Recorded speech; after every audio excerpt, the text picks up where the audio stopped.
Bonjour à toutes et à tous, j'espère que vous allez bien. On se retrouve aujourd'hui pour le deuxième épisode de la nouvelle saison de Chapitre Sportif. Avant de démarrer et pour soutenir nos productions, merci de nous suivre sur X, sur votre plateforme de streaming préférée et bien sûr sur notre chaîne YouTube. L'ensemble des liens seront repris dans la communication lors de la sortie de cet épisode. N'hésitez pas à liker nos vidéos et noter le podcast sur votre plateforme d'écoute.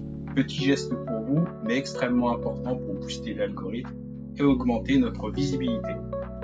Aujourd'hui, j'ai le plaisir d'échanger avec l'auteur de l'ouvrage de référence dédié à l'un des rouages d'une des périodes les plus agitées d'une saison de football.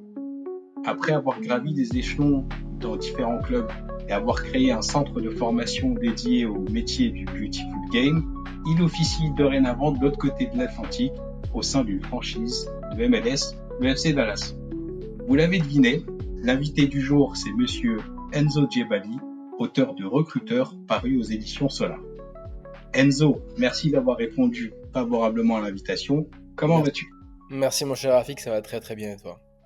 Très bien, merci. Merci d'avoir fait l'effort de répondre à l'invitation. Les fuseaux horaires, c'est compliqué, donc on souligne encore plus l'effort pour ce petit geste et cette présence dans ce numéro dédié à ton bouquin. C'est gentil, merci. Donc, pour, on va dire, te présenter, donc là j'ai fait une petite présentation rapide, mais je pense que ton parcours il est beaucoup plus riche que ce que j'ai pu synthétiser en quelques mots. Est-ce que tu peux te représenter à celles et ceux qui vont écouter cet épisode, s'il te plaît ?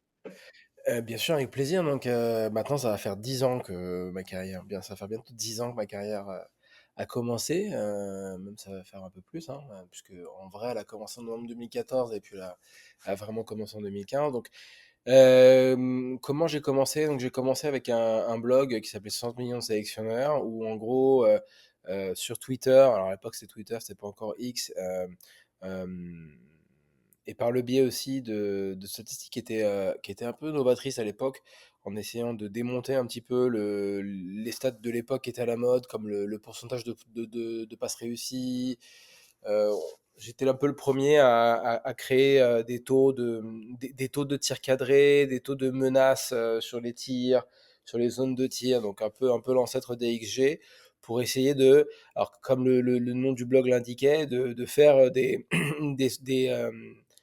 listes fictives des 23 meilleurs joueurs français sur avant chaque sélection, avec une sorte de baromètre un petit peu. Et donc, c'est un petit peu ce qui m'a amené à arriver sur Twitter et à parler un peu plus de l'actualité. Donc ça m'a amené surtout à être recruteur pour une agence de joueurs qui s'appelle Classico Sport Management à l'époque. On est passé d'un tout petit bureau à de vrais bureaux avenue Matignon. Donc ça s'est bien passé pour eux. Le processus de recrutement a bien fonctionné. Ensuite, donc, fort de ça, j'ai été donc débauché par le Red Star. Donc après 2 ans et demi au sein de Classico, je suis parti au Red Star comme responsable de recrutement. On a fait la montée de National à Ligue 2, puis après on est redescendu. Et sur la redescente, j'ai été débauché par le Stade de Reims. Sur le Stade de Reims, j'ai fait 3 saisons complètes, donc 6 mercato. 6 mercato au Stade de Reims, c'était une magnifique expérience. Et d'ailleurs, euh, on va dire que 70%, allez, on va faire une note Pareto pour être gentil, 80% du bouquin en fait provient de l'expérience du Stade de Reims euh, parce que c'est là où il y a eu les dossiers les plus riches, il y a eu les dossiers les plus intéressants, il y a eu les cas pratiques les plus importants, et puis surtout c'était le club dans lequel j'ai évolué en plus haute division, avec même une Coupe d'Europe sur l'année Covid. Donc, ce que je veux dire par là, c'est que les cas pratiques sont encore plus saillants parce qu'il y a forcément un panel technique et tactique bien plus élevé. Donc, c'était intéressant. Puis après ça, donc pour des raisons personnelles par rapport à mon mariage, par rapport à ma femme qui est américaine, j'ai décidé de partir du Stade de Reims parce que la vie d'un recruteur et ses responsabilités, surtout au Stade de Reims, quand on a un rôle comme celui-ci, en tous les cas en France et en tous les cas sur ce rôle-là, ça a amené beaucoup trop de voyages et il fallait faire un choix personnel ou carriériste, hein, il fallait faire ou l'un ou Mhm. l'autre à un moment donné, donc j'ai fait le choix plutôt personnel. Donc c'est comme ça que j'ai décidé de créer Formation Football. Puis après, donc à partir de ce moment-là, donc Formation Football était un petit peu aussi dans la lignée du bouquin, mais je me suis dit, bon, j'ai le temps, ma carrière, elle est là, on verra plus tard quand j'en aurai un peu plus.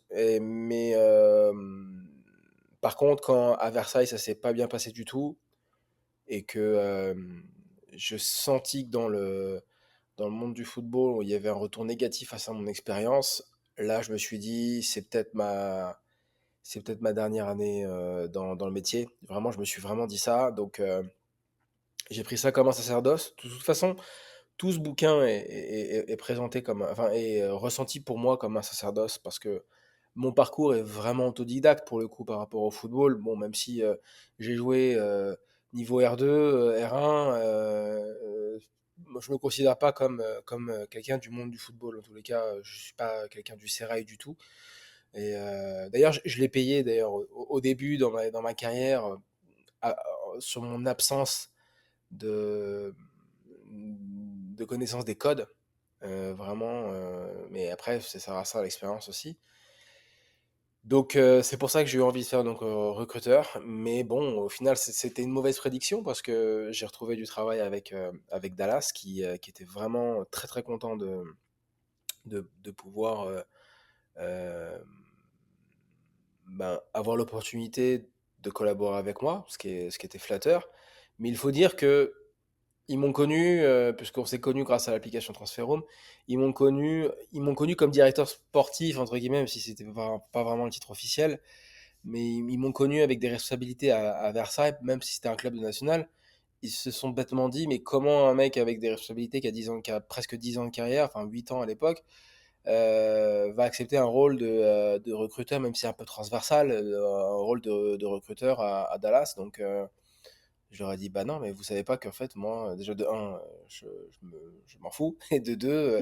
de deux, je suis très content de pouvoir me rapprocher des États-Unis. Je trouve que c'est un clin d'œil du destin et que par rapport à ça, je trouve que c'est mieux en fait. Donc je suis très heureux ici. Ça me permet de concilier justement ma vie personnelle et ma vie pro, ce qui a été une lutte constante dans ma carrière. Euh, et donc voilà, je suis en paix avec moi-même aujourd'hui. Et donc ça va faire 10 ans maintenant que je suis recruteur. Parfait. Et du coup, l'adaptation, toi, aux États-Unis, euh, est-ce que c'est quelque chose qui est facile ou ça a été un challenge pour toi de trouver tes marques? Euh, Ça a été agréable, on va dire, parce qu'il est vrai que, très sincèrement, en termes de process, en termes de façon de travailler, euh, c'est pas des blagues en fait. Les États-Unis sont vraiment très différents. Le process est très carré. On valorise le procédé. On te fait confiance sur le procédé et sur ton expérience. C'est ce que je disais tout à l'heure en fait par rapport au fait que j'ai une certaine expérience. Eh bien, en gros, comment ça se passe? Eh ben ok, tu as une certaine expérience, ben, justifie-la, amène des process avec nous, amène-nous des façons de faire, amène-nous ta capacité à manager une équipe. Euh, euh, on te fait confiance sur les process. Si ça fonctionne pas, bah merci beaucoup, au revoir. Mais ça marche. Donc c'est un peu le côté. Moi, j'ai pas peur de ça. Au contraire. Je... Et donc c'est pour ça que je dis que c'était très agréable parce que j'aime quand c'est carré. J'aime quand une parole est dite, c'est fait derrière. J'aime quand on te dit on te fait confiance, ben on te fait confiance. Et que pas genre ouais t'inquiète on te fait confiance et que genre ah mais oui tu sais le président l'agent ça c'est des trucs les soubresauts les changements de cap c'est des choses que j'ai du mal à accepter qui sont extrêmement présentes dans la façon de faire en France.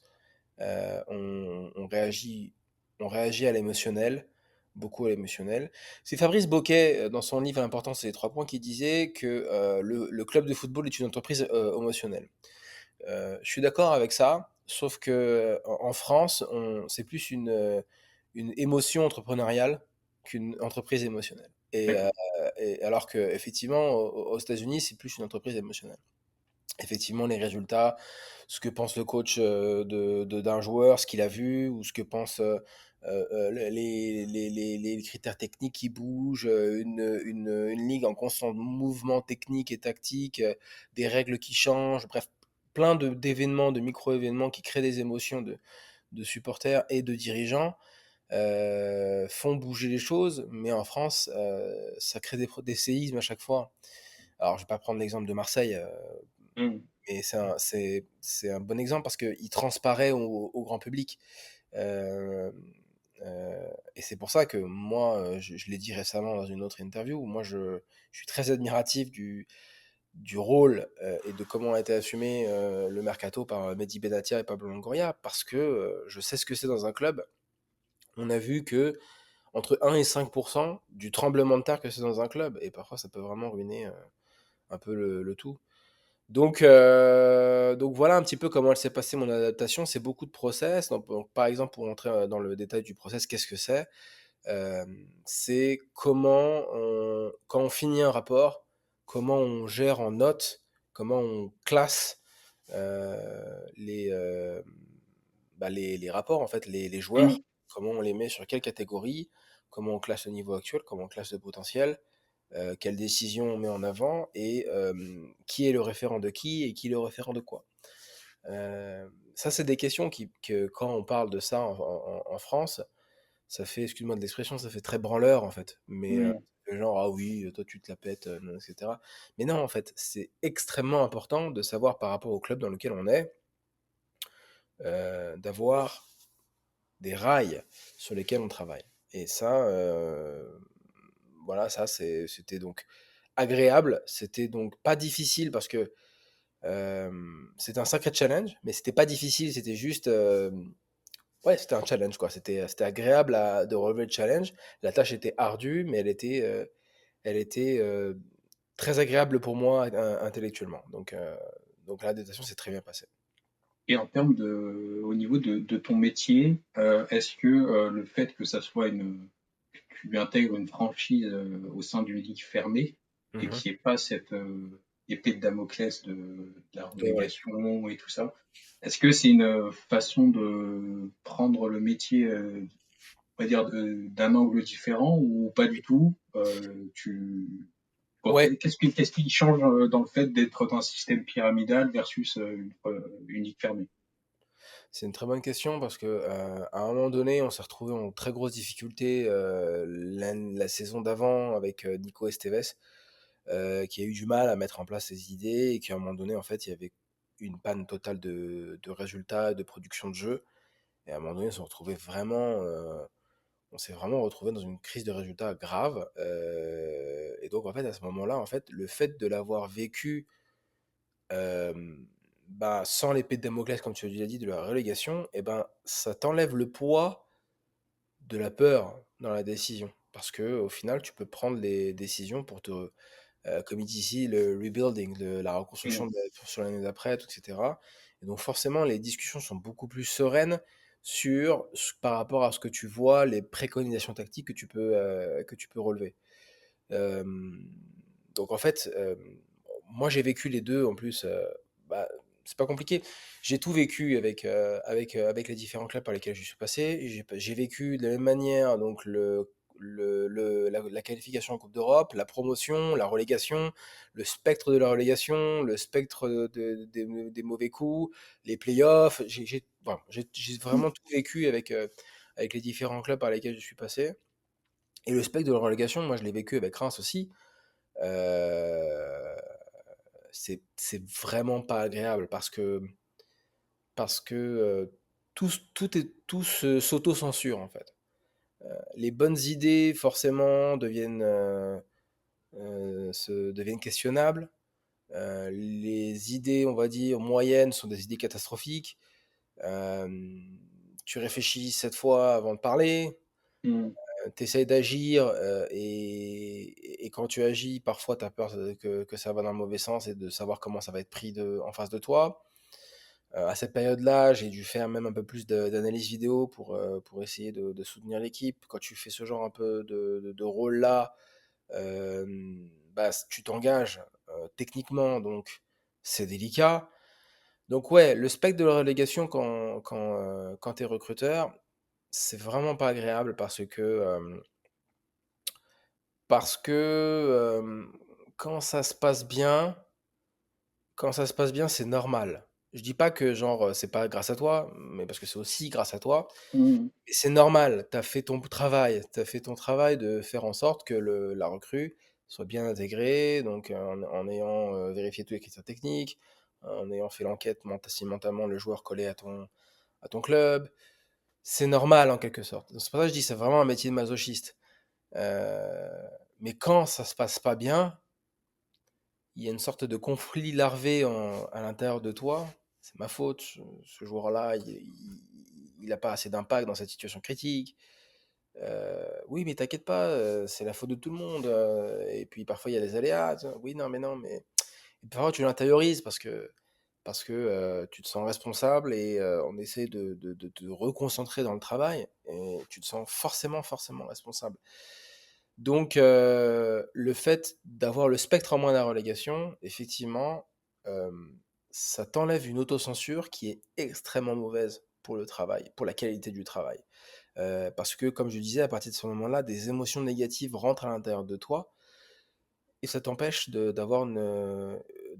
travailler. Enfin, tout simplement, Mhm. de travailler par, sans émotion, quoi. Enfin, tu as toujours des émotions, mais ça t'empêche de te canaliser de la bonne manière les émotions.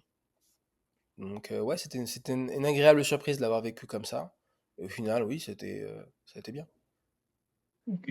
Et pour revenir au bouquin, euh, comment s'était passé la prise de contact avec l'éditeur? Est-ce que c'est Solar qui a toqué à la porte Ouais. d'Enzo ou c'est l'inverse? Euh,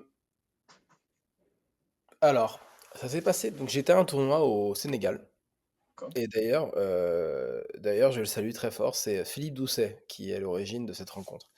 Je salue très fort Philippe Doucet. Philippe Doucet venait de finir d'écrire son livre. D'ailleurs, on avait discuté, c'était très drôle sur le titre, il n'avait pas encore le titre en tête. Euh, et d'ailleurs, je suis dans le bouquin, enfin, toute l'équipe de Reims est dans le bouquin. C'était vraiment un moment extrêmement agréable, on a échangé, tout, etc. Et comme je te le disais, à partir de ce moment-là, je savais que dans ma tête, un jour, j'allais écrire un bouquin, tu vois, sur ça. Je savais pas quand, mais je savais que j'allais le faire. Et donc, j'ai dit à Philippe, je lui ai dit, bah écoute, Philippe, grand plaisir d'avoir discuté avec toi, etc. Puis à la fin, vraiment en mode, ah, anyway, genre, à propos, tu connais, toi, un éditeur, j'ai même pas pensé à Solar, tu vois, qui est lui, parce que lui, Mhm. tu connais, toi, un éditeur qui pourrait me faire un bouquin? Parce que dans ma tête, c'était un projet tout à fait modeste et personnel, donc je pensais pas que Solar allait être intéressé potentiellement. Il me dit, bah écoute, oui, contacte Jean-Philippe Bouchard de ma part, donc c'est l'éditeur des éditions Solar. Je crois que il a en tête une idée comme ça. Je dis, ah bah ok, super. On s'est rencontrés donc dans le 16e à côté du Parc des Princes, puisque je crois il allait sortir un bouquin, une agiographie un petit peu sur l'histoire du Paris Saint-Germain. Euh, et donc on s'est rencontrés, on a discuté et il m'a dit, moi je suis extrêmement intéressé par un bouquin sur le recrutement. Je lui ai dit, bah écoute, moi je suis pas prêt encore, mais par contre moi je suis extrêmement intéressé pour collaborer avec Solar. Donc en gros, il y a eu 2 ans un peu de latence comme ça, de contact constant, de bah écoute, quand t'es prêt, on y va, quand t'es prêt, on y va, quand t'es prêt, on y va. À un moment donné, là, quand je suis parti quand je suis parti de Reims, ça a failli se faire à ce moment-là, mais j'ai eu du mal à enclencher parce que c'était trop frais dans ma tête. Puis Versailles est arrivé, donc ça a remis un coup de griffe dans le projet. Et puis quand je suis parti de Versailles, j'ai appelé Jean-Philippe, je lui ai dit Jean-Philippe, euh, je pense qu'il faut à tout prix qu'on se cale une date, que tu mettes une deadline parce que Mhm. J'ai besoin de ça pour être motivé. Et je pense que c'est le bon moment aussi. Et donc je suis parti de Versailles donc, bah, au mois de juin. Et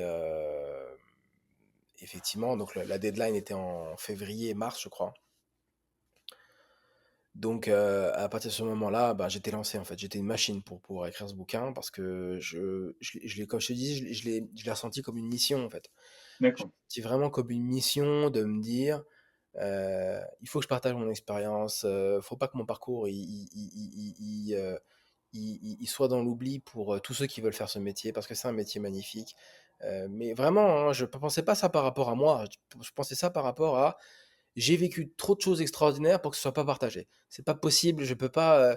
Je veux dire, j'ai eu trop de chance, je peux pas ne pas partager cette chance. C'était dans ce sens-là que dans ma tête, vraiment, je me suis vraiment battu contre moi-même pour essayer d'écrire au plus vite. Et d'ailleurs, le plan m'a pris beaucoup de temps parce que moi déjà, comme je te disais, formation football, Versailles, j'ai commencé à rédiger les plans, tout, etc. J'ai mis 6 7 mois pour écrire le plan. À partir du moment où on m'a dit, écoute Enzo, je crois que c'était en mars la deadline pour finir. Mars, on était en novembre ou en décembre. Non, on était en novembre. Ouais. On était en novembre. On m'a dit, écoute, en mars, il faut que j'ai le manuscrit. Et ben, j'ai fini avec pratiquement 2 semaines d'avance.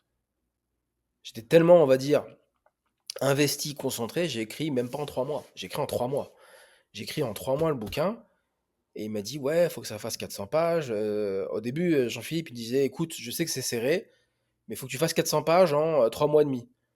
Et au final, j'ai fait 500 et quelques pages sans me rendre compte en 3 mois. Euh, donc voilà un petit peu comment ce bouquin a été écrit. C'est l'histoire donc d'une longue réflexion et d'une courte écriture. Donc voilà. Et en termes dans ton process d'écriture, est-ce que tu avais des personnes qui étaient autour de toi pour relecture, enfin t'aider dans la relecture, ou pas du Alors, tout, c'était un tunnel et ouais, avant la fin, non. C'est seulement à d'accord, la fin c'est l'éditeur hein, d'accord, c'est l'éditeur qui me relisait. ok. Euh, mais franchement, non, je voulais pas paralyser le projet. Je me suis mis vraiment en mode tunnel. Donc en fait, ce qui s'est passé, c'est quoi? C'est que j'ai fait un plan ultra détaillé.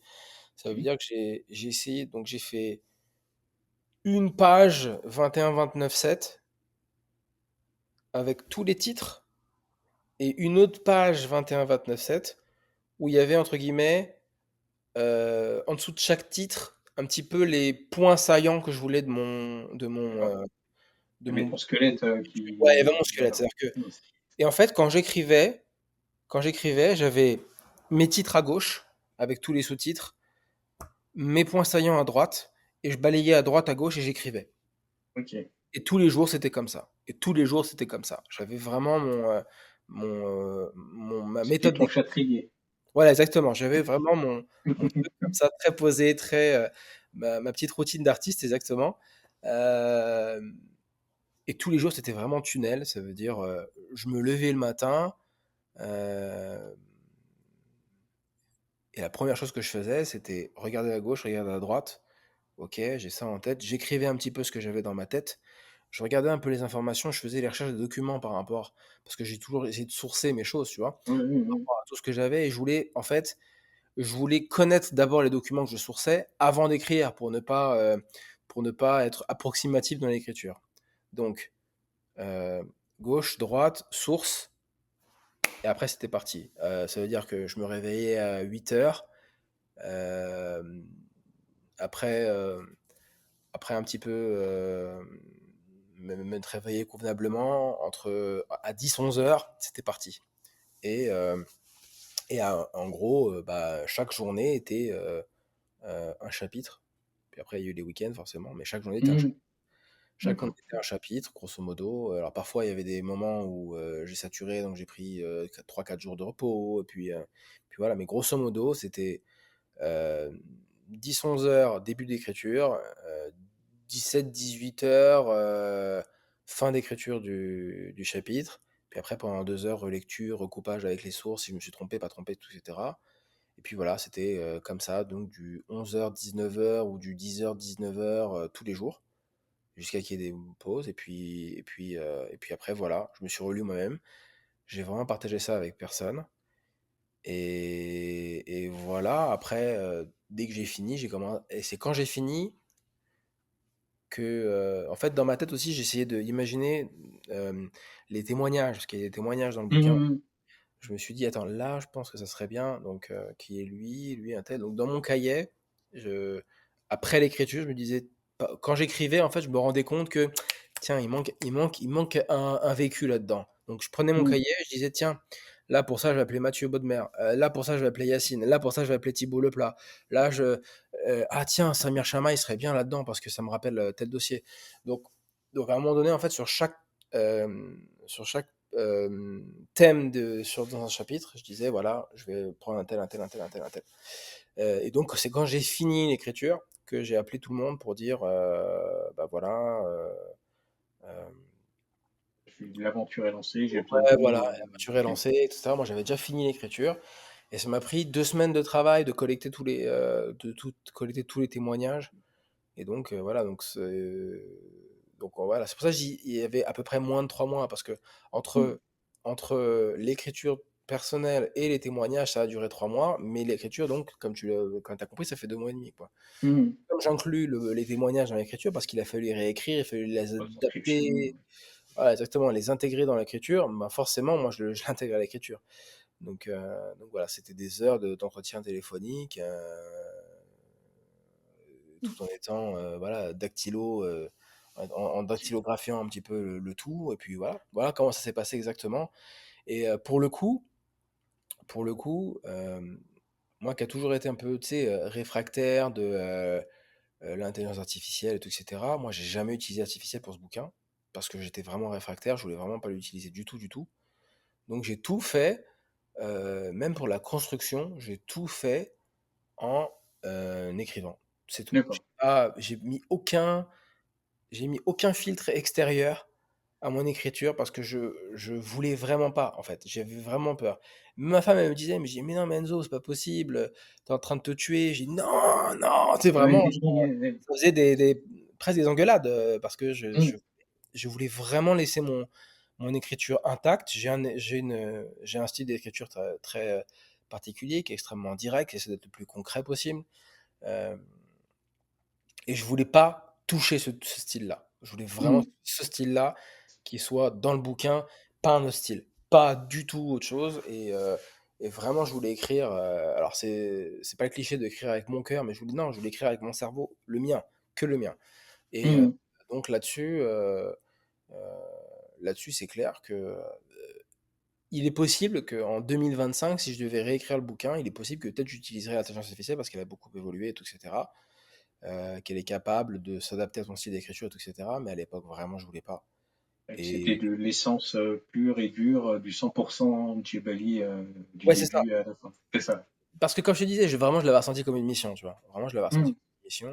Et je voulais vraiment pas gagner du temps comme ça. Parce que pour moi, D'accord. au final, c'était pas un gain de temps. Le fait de dire ce que tu veux, de faire le truc, Mhm. et ça te plaît pas, et puis finalement, comme tu as déjà lancé le truc, t'as pas envie de le perdre. C'était un aller-retour que je voulais pas.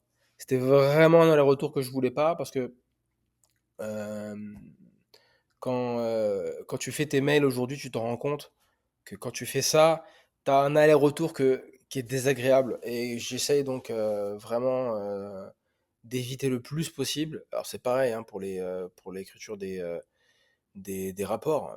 Si c'est pas quand j'écris mes rapports, on sent tout de suite que c'est moi. J'ai des mots, j'ai des marottes, j'ai des façons, D'accord. j'ai des trucs qui reviennent un petit peu dans l'analyse, la première touche, la proprioception, l'endurance à haute intensité, des trucs. C'est des mots qui me sont propres, que l'intelligence artificielle ne peut pas avoir, parce que c'est pas moi, c'est ce que je veux dire. Donc ça, je veux pas toucher.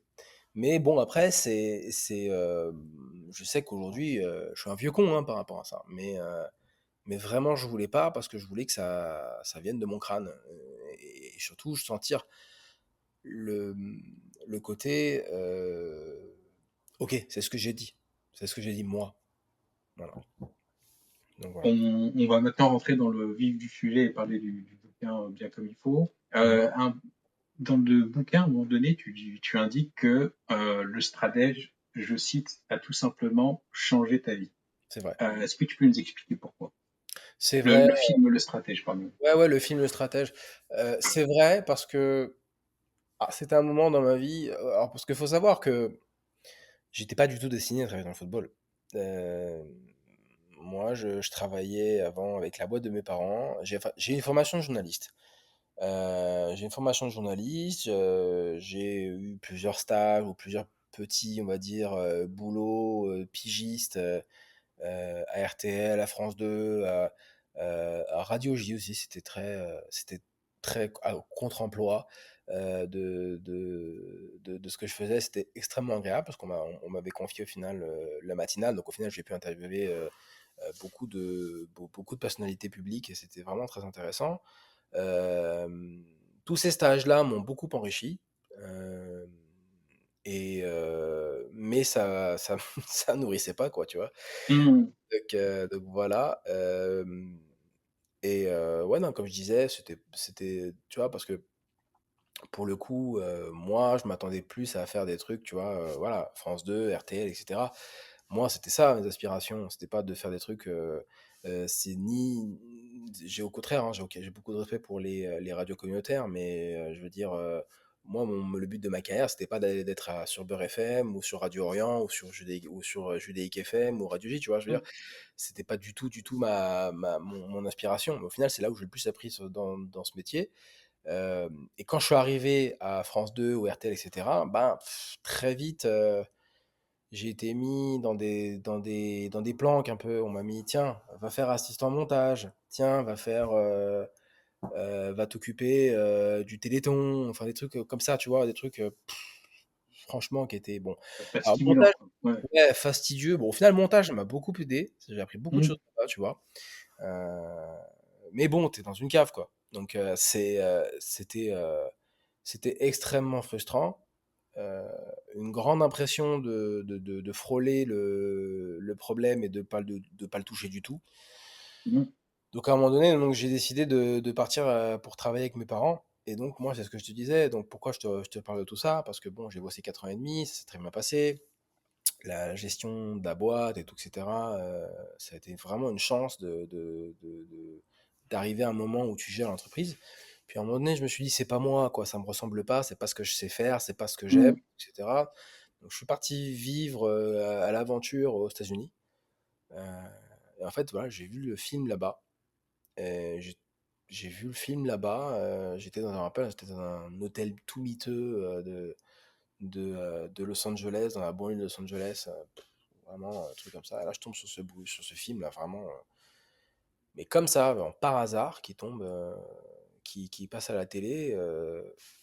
Et en fait, je comprends un truc, parce que faut comprendre le contexte.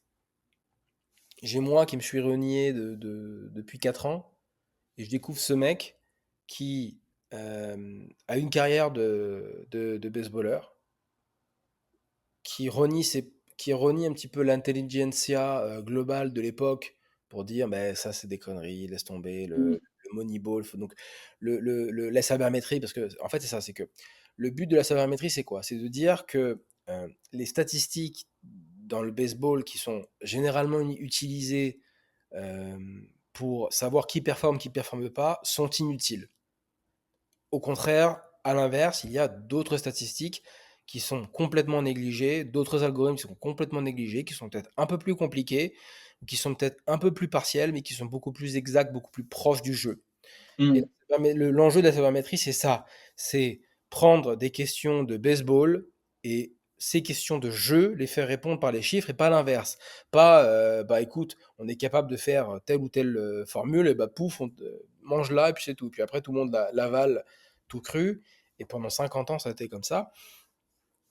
Et c'est tout. Euh, et ben en fait, je me suis dit, waouh, c'est exactement la même chose que j'ai ressenti pour ma passion pour le football, parce que j'ai toujours été passionné par le football.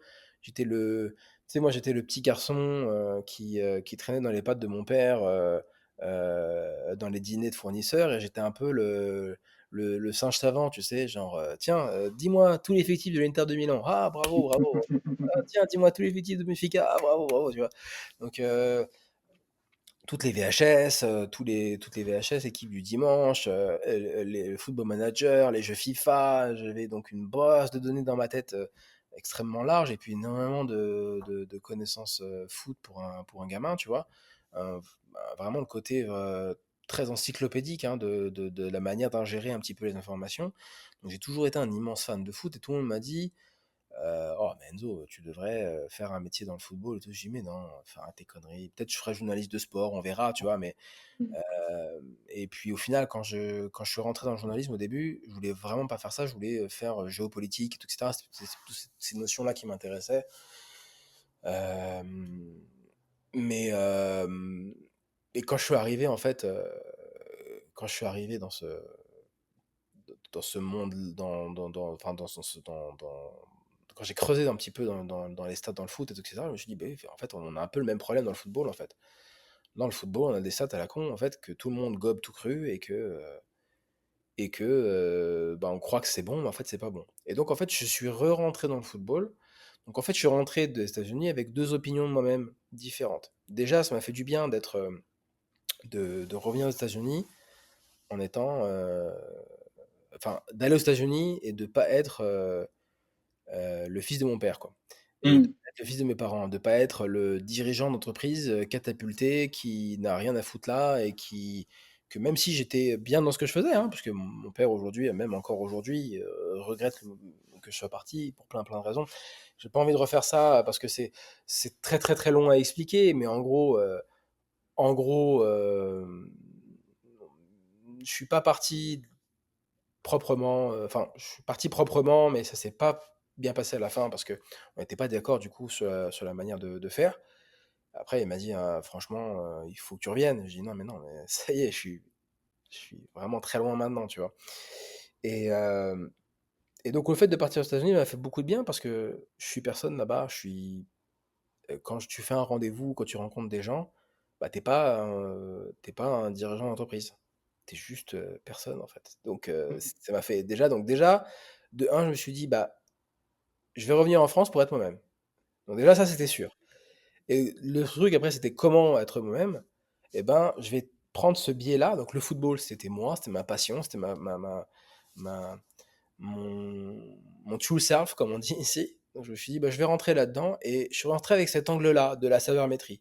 Je me suis dit, je vais rentrer à fond là-dedans parce que il y a un truc qui cloche dans le monde du football actuellement à cause de ça et que peut-être un mec un peu complètement étranger peut apporter ça. Donc je suis rentré à fond, j'ai essayé de comparer un maximum de statistiques dans des jeux collectifs, dans le hockey, dans le basketball, pour essayer d'être plus, on va dire, euh, proche d'une réalité de sport collectif.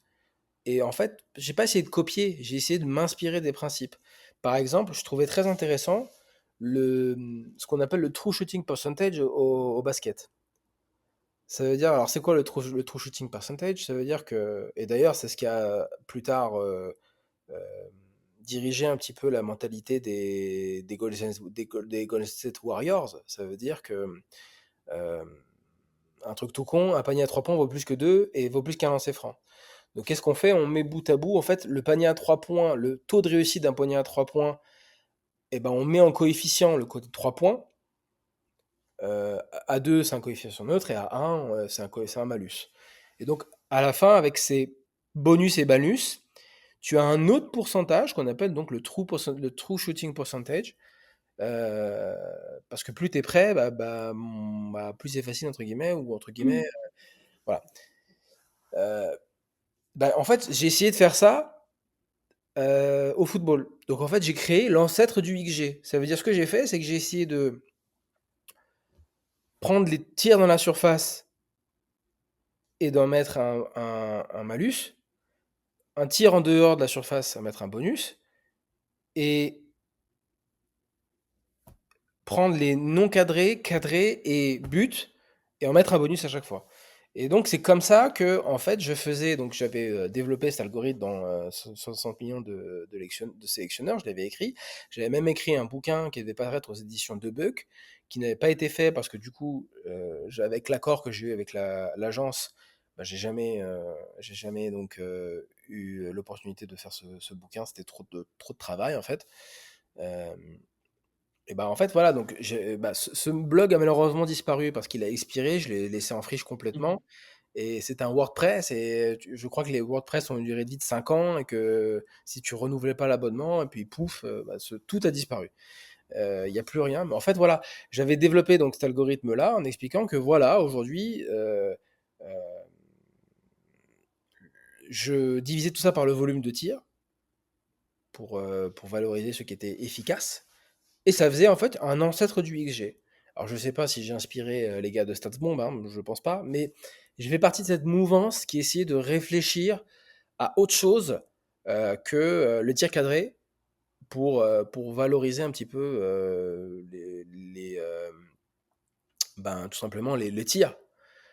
Les passes clés aussi, j'ai fait de beaucoup de choses avec les passes clés. J'ai fait une sorte de croisement entre le taux de passe réussi, le taux de passe clé, le taux de passe longue réussi, pour essayer d'avoir un ancêtre du OBV, du on value ball, du OVB, de on value ball, tu vois, de on ball value, tu veux, pardon. Mais voilà, tout ça, c'était vraiment, j'ai envie de dire, aujourd'hui ça paraît ridicule, mais à l'époque, c'était vraiment complètement neuf dans le football. Il n'y avait aucune personne qui avait décidé de défricher la data de cette manière-là. Enfin, en tous les cas, très très peu.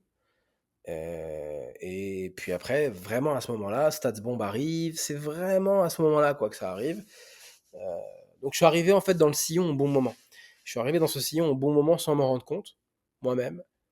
Euh, et puis ça surtout, ça a marché en fait. Ça veut dire que derrière, quand j'ai été embauché par l'agence, tous les joueurs qui ont été recrutés par ce biais-là ont très très bien fonctionné dans les clubs. Et donc ça a fait du bruit tout simplement. Mhm. Ça fait du bruit dans le bon Et sens. aujourd'hui, là, quand tu penses que tu essayes quand même de garder un temps d'avance dans dans Mhm. ce domaine-là de la data, Mhm. euh, qu'est-ce qui titille, entre guillemets, ta curiosité et ton ingéniosité au niveau des métriques, et qu'est-ce qui, pour toi, sont les métriques qu'il faut surveiller quand on est amoureux de foot? Aujourd'hui, ce qui est intéressant pour moi, c'est le data physique, les métriques physiques, qui commencent à être de plus en plus démocratisées. Pourquoi? Parce que justement, on est au début de cette démocratisation, et donc, comme on est au début, il y a de l'imperfection. Et quand il y a de l'imperfection, quand le marché est imparfait, c'est là que tu peux exploiter ton edge, ton avantage compétitif sur ce que tu lis de vrai ou de faux, ce que tu gobes ou tu gobes pas tout cru de, de la réalité. Euh, Parce que pour ça, aujourd'hui, ce qui m'a donné un avantage, eh ben, c'est confronté au terrain. C'est tout simplement le fait de voir énormément de matchs, pas qu'en vidéo, hein, en vrai, pour te rendre compte de de ce qui fait la différence sur un terrain ou pas, et en fait tous les choses trappes, tous les pièges un petit peu qui peuvent être euh, intégrés, comme par exemple le fait que la vitesse max d'un défenseur central parfois est faussée par le fait que l'attaquant court juste à côté de lui, et donc du coup c'est la vitesse de l'attaquant qui est enregistrée. Et que comme le défenseur met son corps en opposition, il le bloque, donc forcément il va à la même vitesse, mais parfois avec le déséquilibre, il va aller plus vite parce qu'il est tamponné. Tu vois, des trucs comme ça. Hmm. Donc parfois ça fausse un peu les scores. Euh, Ces choses-là, c'est des choses que je sais, des choses que les autres ne savent pas. Donc moi, ce que j'aime bien, c'est un petit peu voilà, décorréler le vrai du faux par rapport à toutes ces choses-là. Donc voilà, ce qui me passionne aujourd'hui, c'est ça. Euh, on a fait énormément de choses, énormément de progrès sur les XG, sur les expected goals, sur les spots, sur les XA. Maintenant, comme je le disais, il y a le on-ball value qui est très, très intéressant, qui a été sorti par StatsBomb. Les spots expected goals, donc ça veut dire analyser au moment où la balle arrive potentiellement sur la ligne et la position du gardien, combien de buts cela occasionnerait, au lieu d'analyser le XG, c'est-à-dire au départ du pied de l'attaquant. C'est extrêmement intéressant parce que c'est à ce moment-là que tu vas vraiment voir la qualité d'un gardien sur sa ligne. Et puis aussi le fait que maintenant, si tu veux augmenter l'information, un bon gardien doit être à quel endroit pour être bien. Alors forcément, s'il est très loin du ballon, son score de post-expected goals va être mauvais, enfin va être très élevé, la probabilité va être très élevée, non, bah, pardon, la probabilité va être très faible qu'il arrête le ballon. Mais en même temps, est-ce que si c'était un gardien qui était, on va dire, suffisamment mobile, est-ce qu'il ne devait pas être plus près? Donc, c'est plein de choses comme ça qui sont intéressantes. Et puis, moi, pourquoi j'aime bien aussi les données physiques? Parce que je vais parler en creux de ce qui existe déjà, qui sont donc toutes les données avec ballon. Mais moi, ce que j'aime, c'est les données qui sont le plus sans ballon. Pourquoi? Parce qu'un joueur de football touche le ballon environ entre 1 et 2%, allez 3% du temps là, par rapport aux 90 minutes. Euh, et si on rapporte ça au temps effectif, oui, c'est voilà, c'est 3%, quoi. Euh, Moi, c'est ça qui m'intéresse, c'est que quand je me dis qu'il y a 3% des choses qu'on a tout vu, enfin, qu'on a vu énormément de choses dans tous les cas, moi, ce qui m'intéresse, c'est les 97 autres qui ne sont pas analysés. Mm. Aujourd'hui, on arrive à faire des cartes de chaleur en Python sur les dominations des équipes. On arrive à faire énormément de choses qui vont dans la bonne direction, mais on n'arrive pas à quantifier de la même manière qu'avec le ballon, parce que forcément, euh, puisque c'est sans ballon, il y a beaucoup plus d'interprétation.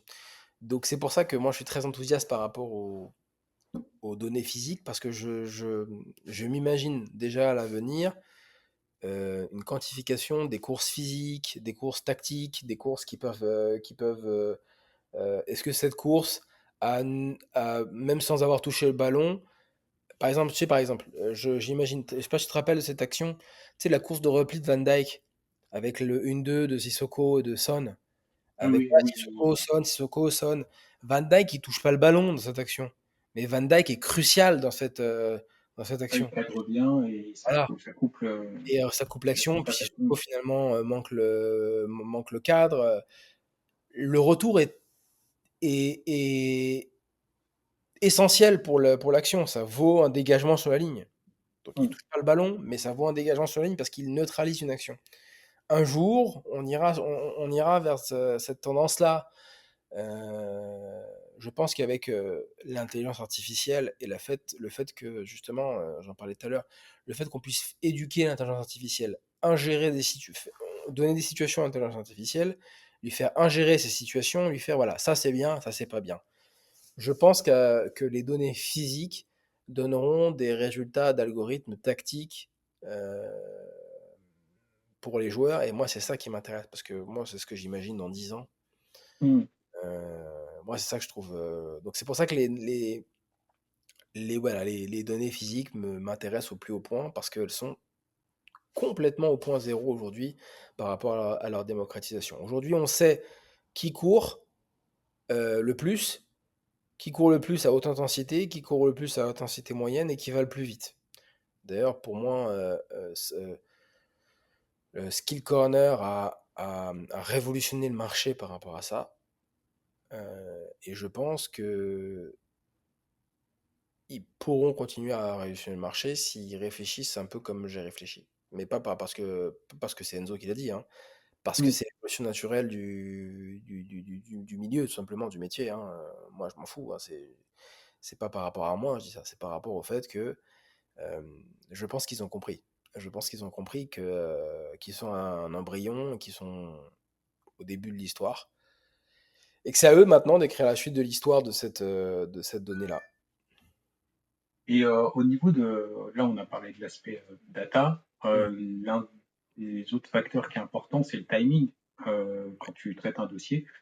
Euh, Parce que si comment ça s'appelle, si le joueur que tu as ciblé, il commence à avoir des performances bonne, voire très bonne, et ben du coup il va attiser l'appétit des concurrents et derrière peut-être que ça va te sortir parce que toi il devient inaccessible. Et de Mm. l'autre côté, si t'arrives un peu trop tôt avant qu'il ait des stats entre guillemets bankable, bah, Mm. tu dois redoubler d'efforts pour vendre ce prospect en Ouais, interne.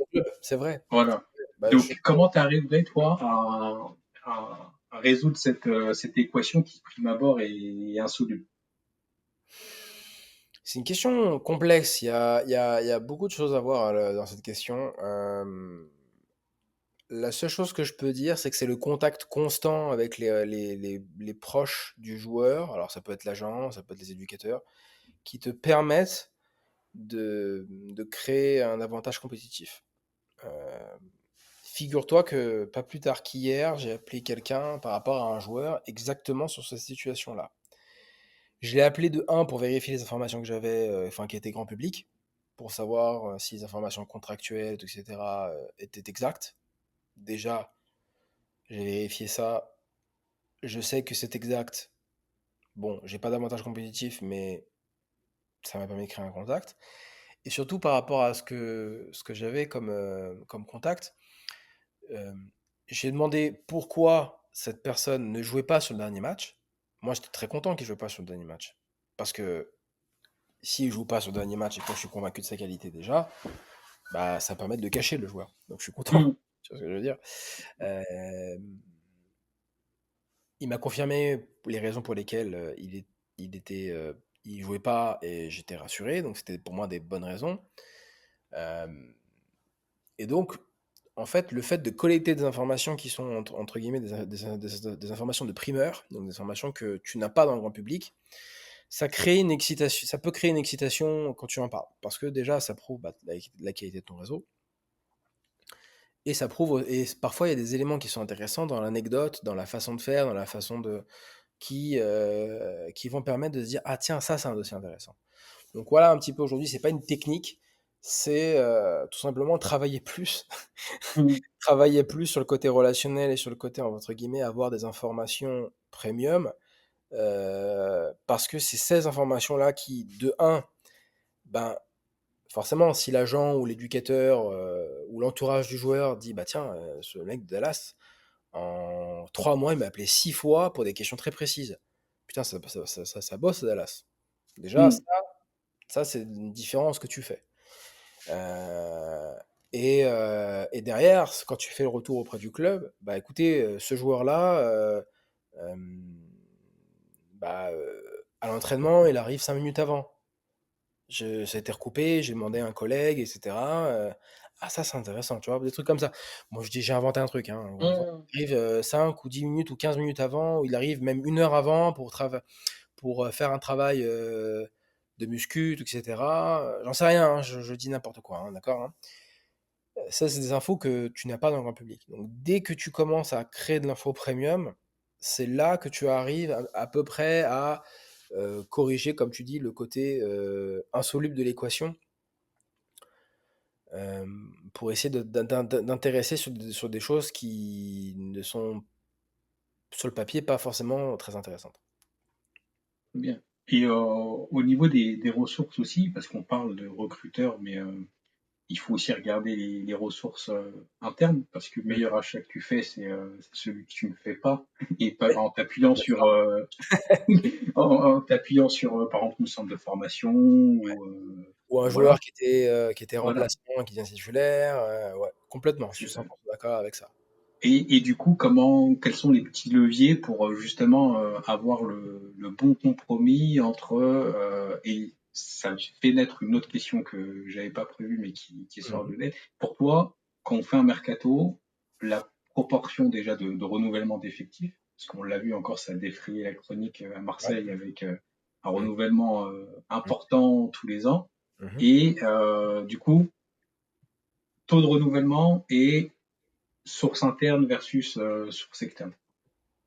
Oui, alors j'imagine que tu fais référence dans le bouquin au fameux taux idéal des 36 ou Ouais, 33%. c'est ça. Exactement. Mm.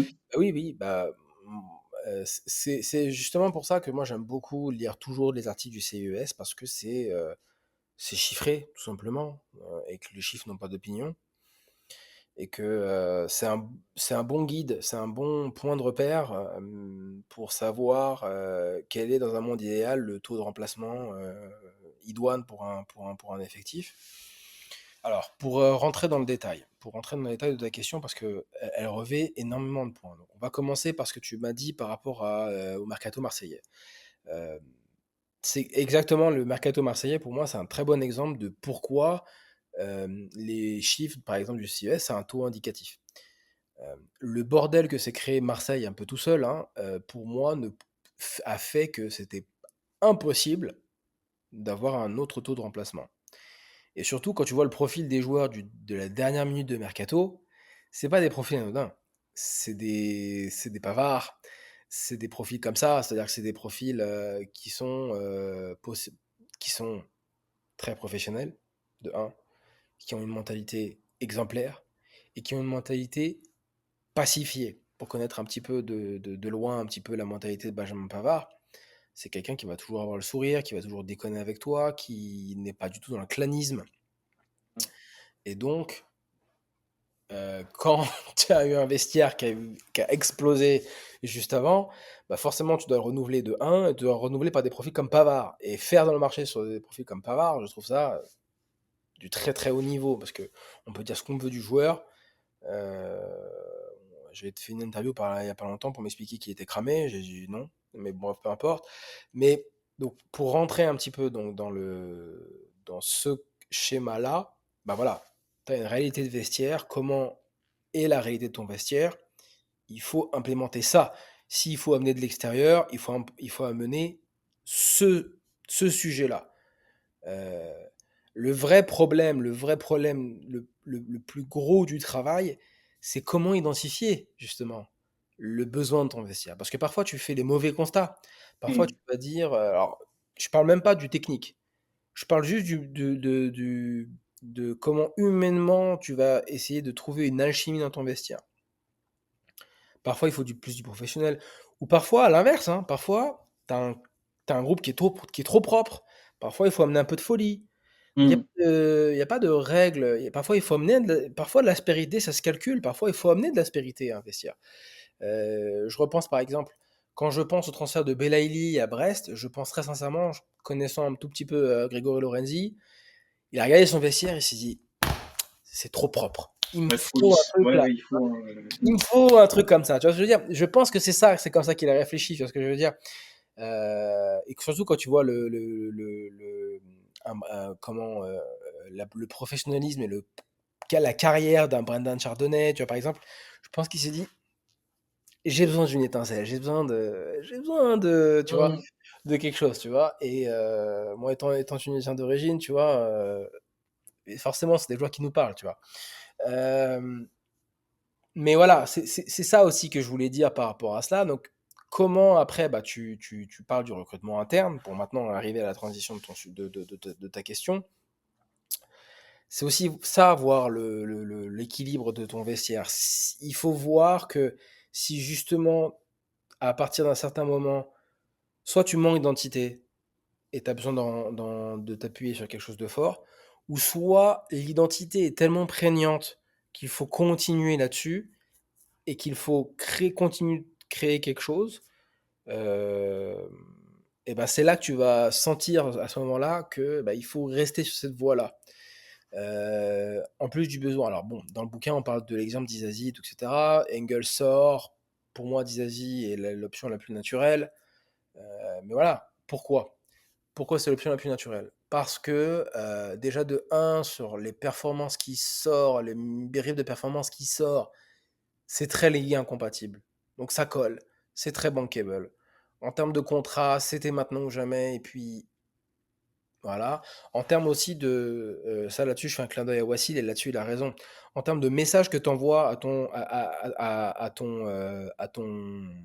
équipe réserve, ton Pro 2, ton projet, où tu as un gars qui est passé par l'équipe réserve, qui a même porté le brassard, je crois, dans cette équipe réserve. Je sais plus, mais j'étais pas là à ce moment-là. Mais qui arrive en équipe 1, qui joue, puis part à Monaco, bah en gros, le message que tu envoies à ton équipe réserve, c'est les gars, c'est possible. Bosser dur, c'est possible d'aller plus haut. Donc, toute cette tendance-là, on va dire, de dynamique d'équipe, de vestiaire, d'effectif, qui est décorrélée du coup du facteur technique, parce que là, j'essaie de décorréler ça du critère technique, parce que bien sûr, oui, techniquement, ça collait.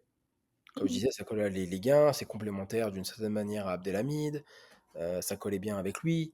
Oui, ça, tu peux le voir. Mais c'est pas le plus difficile. Le plus difficile, c'est anticiper mentalement et humainement comment ça va se passer. Et donc, c'est ça, en fait, le critère d'un recrutement interne. C'est d'abord essayer de comprendre comment ça va se passer humainement dans ton vestiaire. Et c'est déjà le vestiaire, c'est le plus dur, parce que parfois, tu peux faire le mauvais constat, hein. Ça m'est déjà arrivé, hein, faire le mauvais constat, faire comprendre que c'est des mauvais besoins, enfin, mal identifier les besoins, ça peut arriver, c'est très dur. C'est très très dur. Tu vois, par exemple, quand Barcelone a eu sa grande crise, quand ils ont dû vendre Neymar contraint et forcé, pour moi, Barcelone a compris à l'envers le problème. Mais aussi parce qu'ils ont eu la pression des socios. Oh, on avait recruté une star, il faut le remplacer par une autre star. Et donc, ils l'ont Hmm. remplacé par Coutinho, puis par Dembélé, parce que Coutinho, c'était pas trop ça, puis par Griezmann, parce que finalement, Dembélé, il est tout le temps blessé. Et puis, c'est trois quasi-catastrophes. Dembélé n'est pas une catastrophe, mais au final, c'est une catastrophe, parce que quand tu vois l'investissement qui a été fait, c'est une Sur quasi-catastrophe. investissement, il n'est pas. Voilà, Hmm. en tous les cas, c'est une catastrophe financière. C'est trois catastrophes. D'ailleurs, on a eu, je reparle de mon collègue Wassil, on n'était pas d'accord sur le sujet d'Embélé. Pour moi, c'est trois mauvais transferts. Pour moi, c'est trois mauvais transferts. Lui, le seul où il n'est pas d'accord, c'est sur Dembélé. Il explique que bah, tu cherches un mec qui est un génie dans le 1 contre 1, Dembélé est un génie dans le 1 contre 1 pour le remplacer. Et moi, ce que je disais, je dis oui, je suis d'accord avec toi. Je dis pas que Dembélé est un mauvais choix. Je dis que faire all-in sur Dembélé est un mauvais choix quand tu es Barcelone. Donc, tu vois, moi je parlais d'un problème global, lui parlait d'un problème technique. Euh, pour moi, le Barça n'aurait jamais dû réinvestir les sommes sur Neymar parce que ça ne correspond pas à l'identité barcelonaise. Et au final, c'est ça ce qui s'est passé. Euh, je pense très sincèrement qu'ils auraient dû euh, investir maximum 30 à 40% de la somme sur un joueur ou sur deux joueurs et laisser le reste à la Masia faire. Et donc pourquoi je parle de ça? Parce que tu me parles de recrutement interne. Parce que c'est là que tu vois aujourd'hui, quand tu vois un petit peu les joueurs comme Lamine Yamal, euh, comme Dro qui est en train d'avancer, ou comme Gavi, tu vois. Alors au final, Pedri, ça vient de Las Palmas, mais ce qu'a fait le Barça avec Pedri, c'est exactement ce qu'il aurait dû faire après Neymar, pour moi. Hmm. Alors, c'est facile à dire parce qu'aujourd'hui, mais même parce qu'aujourd'hui, voilà, Pedri était une réussite, même s'il jouait ailier, enfin 10 sur le côté à Las Palmas, et qu'aujourd'hui, c'est aujourd'hui un peu plus un 8. Mais voilà, Dani Olmo, pour Parti. moi, voilà, oui, c'est ça. Pour moi, c'est ça le Barcelone.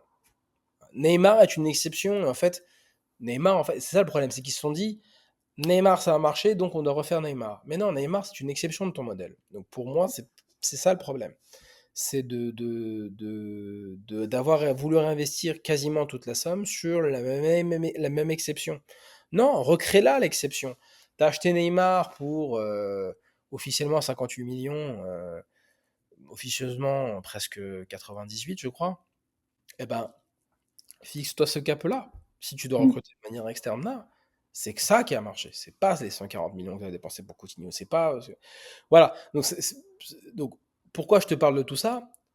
C'est en, en, en prenant de la hauteur, du recul sur ce que tu as vraiment vécu, que tu comprends pourquoi tu dois faire le recrutement interne. Et donc, voilà, c'est ce que je disais. C'est soit tu manques d'identité et tu as besoin de continuité, ou soit ton identité est très forte et il faut capitaliser là-dessus. Puis après, bah, tu connectes les points avec le caractère technique de ton choix. Au niveau du rôle de recruteur aussi, maintenant on va parler un peu d'un sujet peut-être sensible et qu'on voit, hein, parce que donc, tu décris tout le process, l'investissement personnel que ça nécessite. Mhm. On a l'investissement versus, j'ai l'impression, la rémunération qui est pas forcément en adéquation avec bah, toute la valeur qui est générée par Mhm. cette fonction. On le voit aussi en France, d'autant plus que ça devient entre guillemets un pays de trading et encore plus avec les soucis des droits TV, Ouais. où de plus en plus de clubs ils vont essayer de se rattraper en faisant des belles plus-values sur les ventes. Mhm. Euh, je vais te proposer de, parce que j'ai l'impression, quand je lis le bouquin et quand je lis d'autres papiers, qu'il n'y a pas de part de variabilité dans votre rémunération Ouais. et que c'est un fixe et voilà, je trouve ça très injuste par rapport à l'investissement que vous réalisez pour le club. Mhm. Et il peut avoir quatre variables qui sont liées à votre rémunération. La Mhm. première, tu me dis si je dis des bêtises ou si je fabule. Bien sûr. Première, c'est primo classement, parce que c'est en lien direct avec le résultat de l'équipe. Mhm. Et du coup, oui, tu récupères aussi une petite part sur les droits de TV parce que c'est corrélé à ton classement. Ouais, Et puis après, je te dirai après ce que j'en pense. Je te laisse développer bien vas-y. évidemment, parce que c'est super important ce que tu me dis là. D'accord. On note aussi, ben, la prime au classement, c'est aussi le lien avec ton équilibre au sein de la composition de ton groupe. Apporter de l'expérience et pas faire du jeunisme à tout va et faire du all-in en disant il y a une plus-value derrière. Euh, une petite prime aussi sur les revenus marketing, parce que c'est en lien avec l'image et l'aura du joueur que tu arrives à recruter et qui peut être généré derrière. Et après, tu as l'augmentation sur les revenus match day. Pourquoi mon idée, elle est part sur quoi? C'est si ton équipe joue bien et ton joueur s'inscrit dans le collectif, tu fais venir du monde au stade, tu remplis du monde au stade, tu remplis ton stade, pardon, et tout ce qui est lié au match day, tu peux sensiblement avoir un petit pourcentage dessus. Et le dernier, c'est sur les plus-values et essayer d'avoir un équilibre entre bah, les ressources internes. Tu fais un jeune du centre de formation ou en post-formation ou une plus-value sur achat-revente. Voilà. Donc, quatre sources on va dire, de variabilité de votre rémunération. Est-ce qu'il y en a qui, pour toi, sont, pour toi, pas réalistes, d'autres qui, pour toi, devraient être la norme? Pour moi, les trois premières sont pas réalistes, mais pas dans le sens pas réaliste. Pour moi, elles sont problématiques. Donc, tu m'as dit, alors, primo classement, je vais y venir. D'accord. Primo classement, je vais y venir. Mais tu m'as dit le marketing. Oui. Pour moi, c'est pas là-dessus qu'un recruteur doit être indexé. Parce qu'effectivement, oui, tu fais venir des joueurs, mais parfois c'est le président qui valide, parfois c'est aussi l'équipe marketing qui fait que. Mmh. Tu vois, par exemple, est-ce que tu vas donner un bonus au recruteur du Real Madrid parce qu'il a fait venir Cristiano Ronaldo? Enfin, je dis une connerie, hein, mais Mmh. et puis surtout, derrière, le problème, c'est que pour moi, il y a une pente glissante. Ça veut dire que, ah, bah, si c'est le recruteur, pourquoi pas l'intendant, tu vois, pourquoi pas le kiné. Oui, oui, d'accord, ok. Une pente glissante sur ce sujet-là. Il y a une pente glissante sur, tu m'as dit quoi déjà aussi? J'ai oublié, la Donc billetterie. là, La ouais, billetterie. billetterie pour toi, c'est pareil. Pour moi, il y a une pente glissante là-dessus sur tout le monde. Bah, le coach, il va dire, ouais, bah, je fais bien jouer mon équipe, les spectateurs, ils viennent me voir. Donc pour moi, il y a une pente glissante qui fait que c'est réaliste. Et tu m'as dit quoi aussi? Et après, c'était, donc on avait classement, revenu marketing, match day et plus-value. Ben, plus-value, enfin, Oui, voilà. pour moi, c'est naturel. Pour moi, alors avec des garde-fous, parce que ça peut, Ouais, euh, ça peut être. ouais, ça peut être contre-productif. Ça veut dire tu peux Mmh. pousser.